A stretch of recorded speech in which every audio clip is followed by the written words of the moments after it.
S'il y a réellement un joueur pour qui j'ai été surpris cette saison, c'est bien Emmanuel Agbadou. Il y en a plusieurs, mais Emmanuel Agbadou, son adaptation en Premier League, moi simplement m'a donné réellement l'eau à la bouche. Parce qu'il venait dans un championnat qui était la Ligue 1. On sait que la Ligue 1, c'est pas un championnat assez compétitif, en tout cas par rapport aux 4 autres championnats européens. Mais il a réussi à s'adapter tout d'un coup. Leader de cette équipe de Wolverhampton, le patron. Parce que lorsqu'il était à Reims, il jouait dans une défense à 3. Et lui, il était au milieu.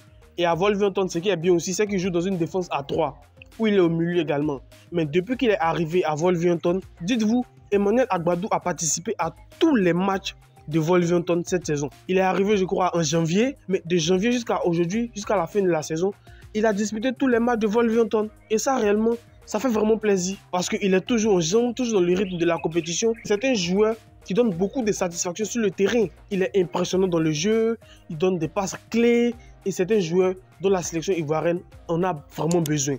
Vous le savez tous, Emmanuel Agbadou et Ndika, cette paire centrale-là, nous avons donné beaucoup de satisfaction, on le sait tous. Mais Emmanuel Agbadou, franchement, il est au sommet de son art. Et moi, ça me fait vraiment plaisir. Parce qu'on se rappelle tous de comment il est venu en sélection. Hein. C'était pendant la trêve, il est venu en sélection. Et bon, il était déjà en sélection avant. Mais ça faisait un bon moment qu'il n'avait plus été appelé. Mais il est venu en sélection sous MS Faye en mars 2024. Souvenez-vous, lorsqu'on a joué contre l'Uruguay et contre le Bénin. C'est ce jour-là qu'Emmanuel Agbadou est venu en sélection. En tout cas, a effectué son retour. Mais depuis qu'il a effectué son retour, bon, d'autres disent qu'il a pris la place de Odilon Koussoun, mais ça c'est eux qui voient. Mais je veux dire que depuis qu'il est revenu en sélection, mais il s'est imposé comme un leader indiscutable dans cette défense-là. Il est souverain dans les duels, il est énorme dans le jeu. Et franchement, Emmanuel Agbadou est un défenseur hors pair. Même lorsqu'il était en Ligue 1, lorsqu'il était au Stade de Reims, le Stade de Reims qui cette saison va descendre en Ligue 2. Et dites-vous que lorsque Emmanuel Agbadou était encore au Stade de Reims, le Stade de Reims était parmi les 10 premiers du championnat au classement, avant le départ de Emmanuel Agbadou.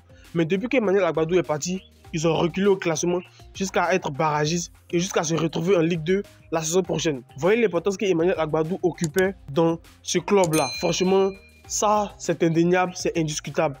Parce qu'il était non seulement le capitaine, le leader technique, et il commandait réellement sa défense. Franchement, le Stade de Reims a fait mal. Sinon, a perdu un pion très essentiel. Mais lorsqu'il est arrivé à Wolverhampton, il s'est vite adapté. Moi, j'avais quelques petits préjugés parce qu'il venait en cours de saison. On ne connaissait pas réellement s'il allait pouvoir s'adapter. Il y a le problème de la langue, de l'environnement, de la culture, etc. Il y a beaucoup de paramètres qui rentrent en ligne de compte lorsqu'un joueur change de championnat. Mais il s'est imposé comme étant un titulaire indiscutable à Wolverhampton. Et ça fait réellement plaisir. Avant qu'il parte à Wolverhampton, il avait joué 14 matchs, 15 matchs en Ligue 1, toutes compétitions confondues, y compris la Coupe de France. Il avait joué au total 15 matchs. Et lorsqu'il est allé à Wolverhampton, cette saison, c'est 18 matchs, toutes compétitions confondues, dont 16 matchs en Premier League et 2 matchs, je crois, en FA Cup. Il est vraiment souverain. Il a marqué un but d'ailleurs, son premier but avec Wolverhampton.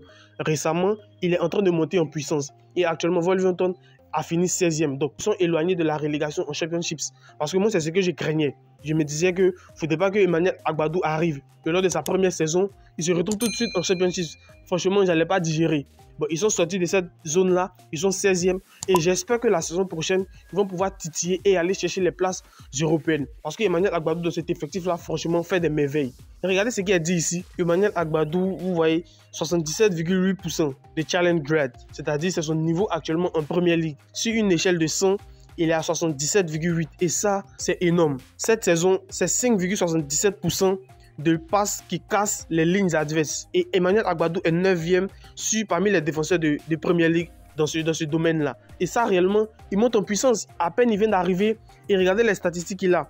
Et cette saison, tenez-vous bien, 50% de duels gagnés en Premier League. Ce qui fait de lui le premier défenseur de Premier League à avoir remporté tous ses duels en Premier League. Et ça, réellement, ça fait vraiment plaisir parce que dans le match, il est souverain dans le jeu, il est énorme et ça, franchement, c'était un régal. 50 duels gagnés, si c'est comme possible, ça, réellement, ça fait vraiment plaisir. Il est le premier joueur en Premier League à réaliser cet exploit-là. Et ça, réellement, j'espère que la saison prochaine, il pourra capitaliser ça. Parce qu'Emmanuel Agbadou en défense, c'est titulaire indiscutable. Mais j'espère que la saison prochaine, Wolverhampton sera plus compétitif que ça.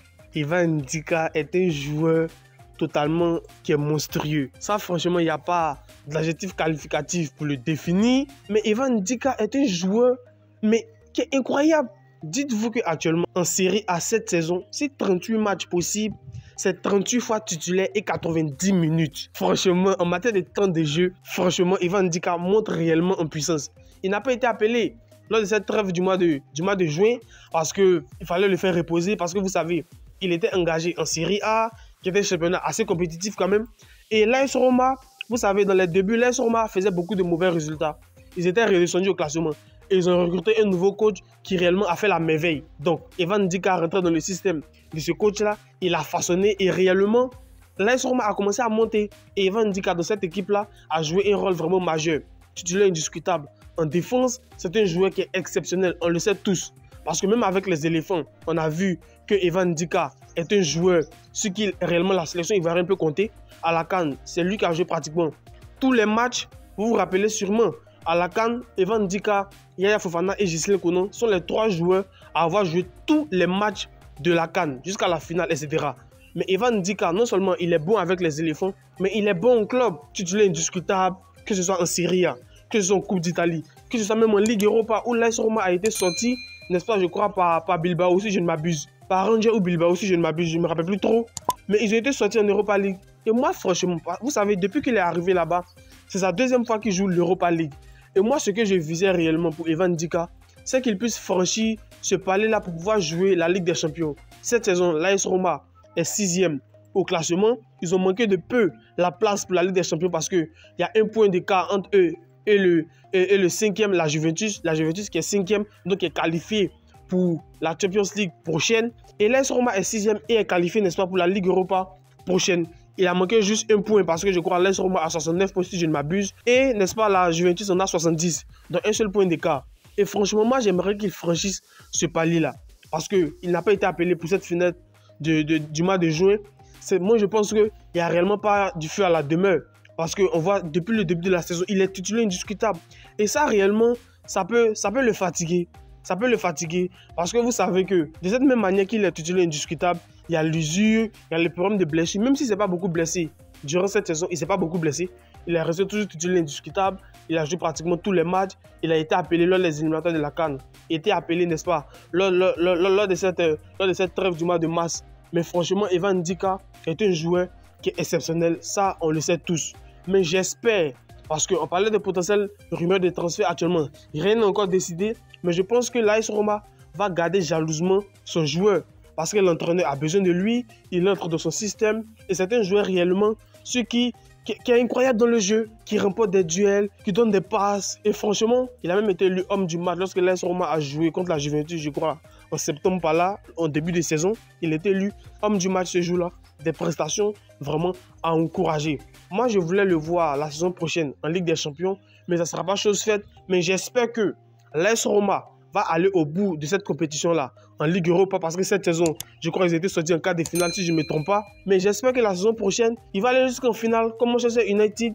J'espère qu'il va aller au bout en finale et pourquoi pas ravir ce trophée-là parce que j'aimerais voir, même si Ivan Ndika, on rappelle qu'il a déjà remporté l'Europa League avec Francfort en 2021-2022, mais il n'a plus encore remporté de trophées réellement majeurs avec l'AS Roma. Donc j'espère que la saison prochaine, il pourra réellement remporter son premier trophée parce que l'AS Roma est devenue une équipe très compétitive, qui est incroyable dans le jeu, qui fait très mal à ses adversaires et qui a même gagné, je crois, Inter, si je ne m'abuse, Inter qui va jouer la Ligue des Champions aujourd'hui. Franchement, les gars, Ivan Ndika monte en puissance et ça me fait réellement plaisir. Moi, je ne sais pas ce que vous pensez du joueur, mais je pense réellement que Ivan Ndika est un cadre de la sélection. Il est un cadre de la sélection parce que Ivan Ndika est un joueur, de par ses performances, de par ce qu'il démontre sur le terrain, est un joueur sur qui la sélection ivoirienne peut compter dans les prochaines années et il nous sera réellement d'un grand apport. Surtout qu'on se prépare pour aller jouer la CAN au Maroc et la Coupe du Monde en 2026. Ces deux joueurs, n'est-ce pas, qui ont formé la meilleure paire centrale chez les éléphants actuellement, en tout cas sous MS Faye. Franchement, ils démontrent un club de par leur talent, de par leur explosivité, de par leur grinta, de par leur performance sur le terrain que réellement ils méritent cette place de titulaire indiscutable chez les éléphants. Et c'est à juste titre, Emmanuel Agbadou est très performant avec Wolverhampton, Ivan Ndika très performant avec l'AS Roma et franchement les deux là nous ont porté réellement satisfaction. Je pense que la sélection ivoirienne était sur pratiquement 7 à 8 matchs où on avait seulement encaissé qu'un but. L'invincibilité des MS, on se rappelle les 10 ou 11 matchs, je ne me rappelle plus trop, mais ces joueurs là réellement ont été des grands apports. Franchement les gars, moi je pense que ce sont des joueurs qui vont nous apporter énormément beaucoup. énormément beaucoup. Parce que vous savez, la défense des éléphants à un moment donné de son parcours a été le maillon faible de la sélection nationale. Mais le sélectionneur MS Faye a su rectifier l'ami et j'espère qu'il va continuer avec ses joueurs, ses jeunes pousses. On n'oublie pas qu'aussi à la concurrence, il y a des Ousmane Diomandé, Sidi Kipré, il y a des gens qui montent en puissance, mais franchement, ces deux-là, le niveau qu'ils ont atteint, que ce soit en sélection et même en club, ils sont titulaires indiscutables dans cette sélection nationale de Côte d'Ivoire. D'autant plus que lorsqu'ils sont titulaires, ils donnent réellement satisfaction sur le terrain. Donc les gars, nous sommes à la fin de la vidéo. Abonnez-vous si ce n'est pas déjà fait. Lâchez-moi votre like, donnez-moi vos avis dans les commentaires et on se retrouve pour une prochaine vidéo. Allez, peace out.